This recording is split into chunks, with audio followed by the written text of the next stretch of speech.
বন্ধুরা, আজ চলে এলাম চ্যানেলের পরবর্তী ভিডিও আটলান্টিক মহাসাগর সম্পর্কে। আটলান্টিক মহাসাগর পৃথিবীর দ্বিতীয় বৃহত্তম মহাসাগর, প্রায় 20% এলাকা জুড়ে অবস্থান করে এবং এটি স্যাল্টিস্ট লবণাক্ত মহাসাগর, যার আকৃতি দেখতে এই আকৃতি। আটলান্টিক মহাসাগর 150 মিলিয়ন বছর পুরনো, যা প্যাঞ্জিয়া ভাঙার ফলে সৃষ্টি হয়েছিল। এই মহাসাগরের রহস্যময় ভৌগোলিক বৈশিষ্ট্যের মধ্যে রয়েছে যেমন বারমুডা ট্রায়াঙ্গেল, আটলান্টিস নগরী, কিংবদন্তি স্রোতবিহীন সার্গাসো সাগর এবং তলদেশে আটলান্টিস মহাদেশের তলিয়ে যাওয়ার তত্ত্ব। আজ আমরা আলোচনা করব আটলান্টিক মহাসাগরের রহস্যময় ভৌগোলিক তথ্যসমূহ। 1 নম্বর, বারমুডা ট্রায়াঙ্গেল।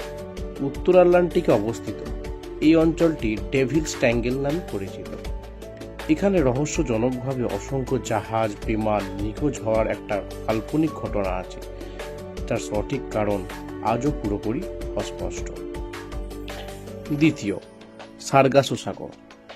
এটি পৃথিবীর একমাত্র সমুদ্র যার কোনো স্থল সীমানা নেই। উত্তর আটলান্টিক মহাসাগরের স্রোতগুলোর যেমন উপসাগরীয় স্রোত, ক্যানারি স্রোত, উত্তর নিরক্ষীয় স্রোত, ঘূর্ণবাতের মাঝে শান্ত স্রোতবিহীন যে অংশটি সার্গাসাম নামক শৈবালে পূর্ণ থাকে, এই জন্য এই সাগরের নাম সার্গাসো সাগর। 3 নম্বর, আটলান্টিক মহাদেশের রহস্য। প্লেটোর কাহিনী অনুযায়ী আটলান্টিস নামে একটি উন্নত সভ্যতা হঠাৎ করেই আটলান্টিক মহাসাগরের অতল গভীরে তলিয়ে গিয়েছিল বলে ধারণা করে। সেখান থেকেই আটলান্টিস মহাদেশের রহস্য পাওয়া যায়। 4, দ্য গ্রেট ব্লু হোল। ব্লেজির উপকূলে অবস্থিত 120 মিটার গভীর একটি বিশাল বৃত্তাকার গর্ত। আইস এজের সময় সমুদ্রপৃষ্ঠের উচ্চতা কমে থাকায় একটি গঠিত হয়েছিল, যা এখন ডাইভারদের কাছে জনপ্রিয় হলেও রহস্যময়।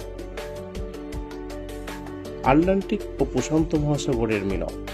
কেপ হর্নের কাছে আটলান্টিক এবং প্রশান্ত মহাসাগরের জল মিলিত হলেও তাদের ভিন্ন ঘনত্ব, তাপমাত্রার কারণে জলরাশি সহজে মিশে যায় না। দূর থেকে দুটি ভিন্ন রঙের জলের রেখা হিসাবে দেখা যায়। পৃথিবীর বৃহত্তম হিটিং সিস্টেম। উপসাগরীয় স্রোত আটলান্টিকের একটি উষ্ণ স্রোত, যা ইউরোপের জলবায়ুকে উষ্ণ মৃদু রাখে। এটি বিশ্বের বৃহত্তম প্রাকৃতিক হিটিং সিস্টেম বলে ধরা হয়। এই ছিল আজকের দিনের ভিডিওর বিশেষ আলোচনা, যা আটলান্টিক মহাসাগরের ভৌগোলিক রহস্যময় তত্ত্বগুলোকে উপলব্ধ করতে শেখায়।